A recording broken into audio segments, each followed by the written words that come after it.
সাকিব ভাই, সাকিব ভাই এদিকে ভাই, ভাই একটু এদিকে একটা হাসি দিন ভাই। ভাই ভাই, দুই আঙ্গুল।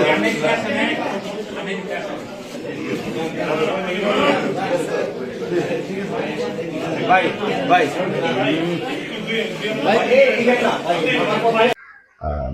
আমরা এই ব্রাহ্মণবাড়িয়া ৬ বাঞ্ছারামপুর আসনে গণসংহতি আন্দোলনের পক্ষ থেকে মাথাল মার্কে আমরা নির্বাচন করছি।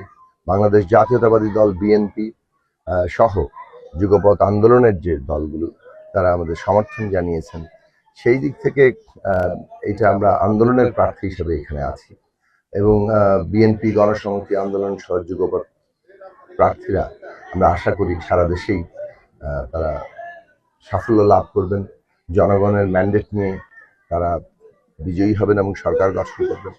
আমরাও আশা রাখি যে বাঞ্ছারামপুর ৬-এ যুগপৎ জোটের প্রার্থী হিসেবে মাথাল মার্কাকে জনগণ ভোট দিয়ে বিজয়ী করবেন এবং আমরা আমাদের যে কাঙ্ক্ষিত লক্ষ্য বাংলাদেশটা পুনর্গঠন করা, এই বাঞ্ছারামপুরকেও নতুন করে গড়ে তোলা, সেই কাজে আমরা এগিয়ে যেতে পারব।